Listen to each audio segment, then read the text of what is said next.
মঞ্চ ৭১-এর ব্যানারে আওয়ামী লীগের রাজনৈতিক কর্মসূচি আটকে দিল ছাত্র জনতা। ঢাকার রাজনৈতিক অঙ্গন বৃহস্পতিবার সকালে এক রুদ্ধশ্বাস নাটকীয়তার সাক্ষী হলো। ঢাকা রিপোর্টার্স ইউনিটি DRU এর অভিজাত মিলনায়তন, যা সাধারণত শান্ত ও বুদ্ধিদীপ্ত আলোচনার জন্য পরিচিত, এদিন পরিণত হয়েছিল তীব্র উত্তেজনা ও ক্ষোভের রণক্ষেত্রে। মঞ্চ ৭১ নামের একটি সংগঠনের ব্যানারে এক গোল টেবিল বৈঠকের আয়োজন করা হলেও পর্দার আড়ালের আসল উদ্দেশ্য শীঘ্রই পরিষ্কার হয়ে যায়। অনুষ্ঠানে একে একে জড়ো হতে থাকেন দেশে কার্যত নিষিদ্ধ ঘোষিত আওয়ামী লীগ, ছাত্রলীগ ও যুবলীগের নেতাকর্মীরা। এই ঘটনা ছিল যেন বারুদে অগ্নিসংযোগের অপেক্ষায়।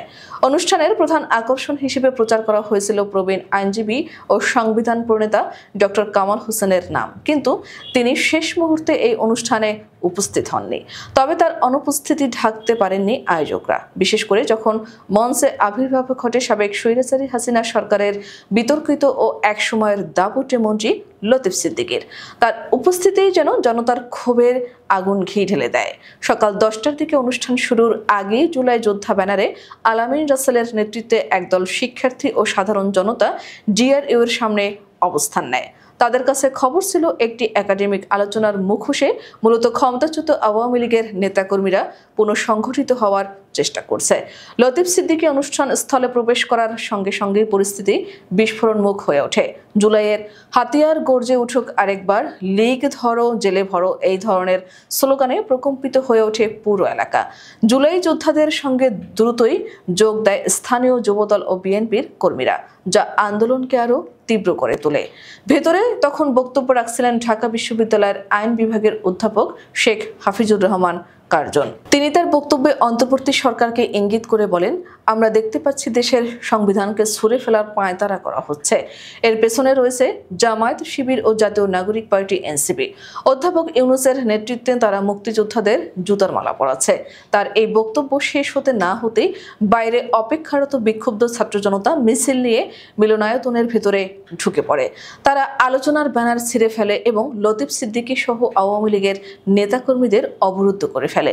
মিলনায়তনের ভেতরে একদিকে আতঙ্ক, অন্যদিকে বাইরে জনতার গর্জন। এই উত্তপ্ত পরিস্থিতিতে ঘটনাস্থলে হাজির হয়ে ডিএমপির একটি দল, যার নেতৃত্বে ছিল ADC আসাদ। পুলিশ এসে পরিস্থিতি নিয়ন্ত্রণের চেষ্টা করলেও ছাত্র জনতা তাদের দাবিতে ছিল অনড়।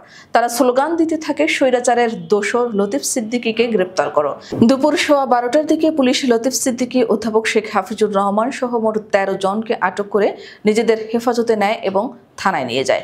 এই ঘটনাকে নিছক একটি কর্মসূচি পণ্ড হওয়া হিসেবে দেখছেন না বিশ্লেষকরা। তাদের মতে এটি ছিল ক্ষমতাচ্যুত একটি দলের প্রতি সাধারণ মানুষের পুঞ্জীভূত ক্ষোভের এক স্বতঃস্ফূর্ত বহিঃপ্রকাশ। মঞ্চ ৭১-এর মতো সংগঠনের আড়ালে আওয়ামী লীগের এই রাজনৈতিক পুনর্বাসনের চেষ্টা যে ছাত্র জনতা কোনোভাবেই মেনে নেবে না, DRU এর এই ঘটনায় তার জলজান্ত প্রমাণ। এই ঘটনা ক্ষমতাচ্যুতদের জন্য এক স্পষ্ট বার্তা, রাজপথের নিয়ন্ত্রণ এখন জনতার হাতে এবং অতীতের কোনো স্বৈরাচারী সহযোগীর জন্য 1 ইঞ্চিও ছাড় দিতে রাজি নয় তারা।